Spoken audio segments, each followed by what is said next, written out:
Hi, welcome to my video presentation on social media addiction. Today we'll be diving deep into the world of scrolling, likes, and endless feeds.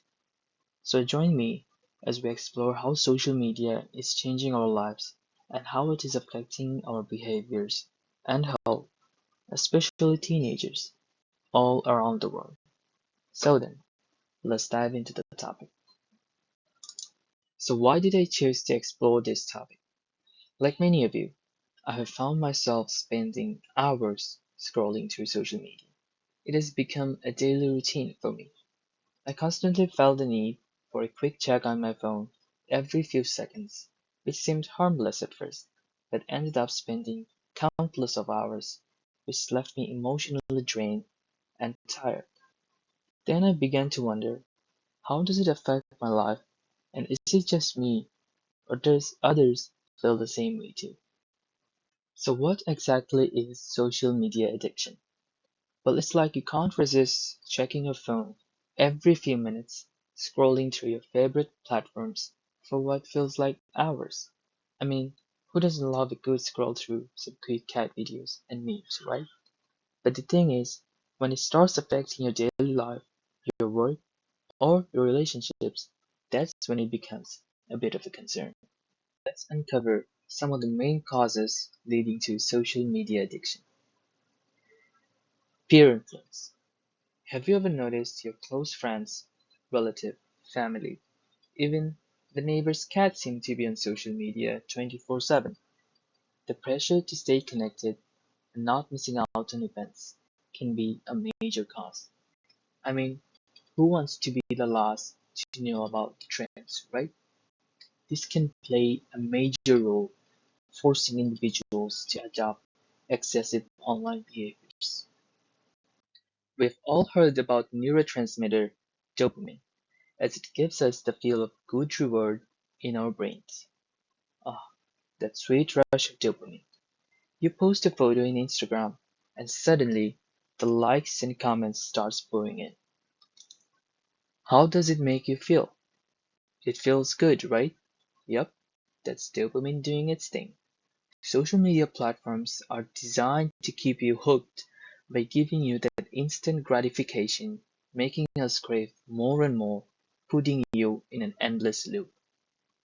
Another main cause that draws us into social media is the fear of missing out. I think we've all been there.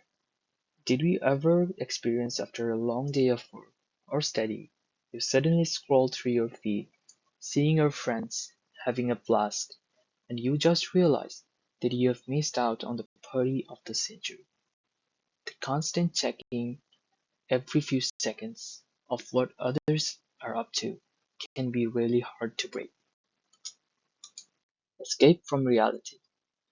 We all go through ups and downs in our lives, and sometimes social media becomes our escape route.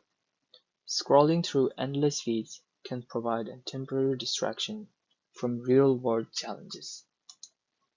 But when it becomes the go-to coping mechanism, that's when it becomes very tricky. Let's discuss some of the negative effects of social media addiction on our behavior and mental health. Decreasing attention spans. Studies have shown that smartphones with internet connection are decreasing our attention span, making it harder for us to focus. People who use the phone pretty often are more likely to think that the value of a reward goes down the longer you have to wait for it. Depression and anxiety. According to some studies, shows that young people with screen time of 7 hours or more a day interacting with social media are twice as likely to be diagnosed with depression and anxiety than those who use moderately. Teens who have spent 5 hours or more on their mobile devices are 71% more likely to develop risk factors to suicide than those who only use for an hour. Comparison culture.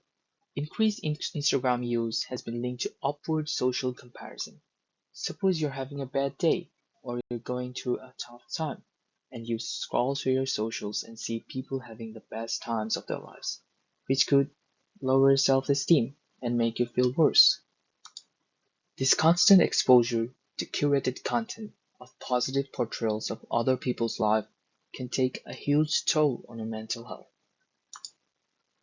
Negative effect on relationships. To me, I believe this is the most worst thing that could happen. Social media makes real world relationship less meaningful. People are so much busy at their phones during face-to-face interactions, which can create a sense of disconnection, often referred to as phobbing. People become more drawn to online relationships, which are superficial, while neglecting the depth and quality of our real-world connections, impacting their relationship with friends, family, and loved ones.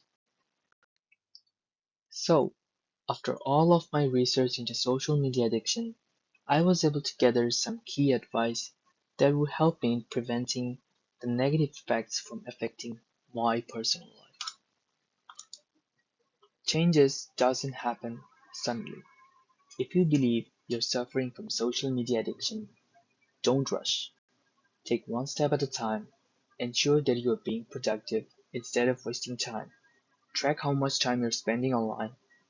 Go outside, talk to people, prioritize your relationships with your partners, friends, and family, and spend more quality time. Thank you for watching my presentation on social media addiction.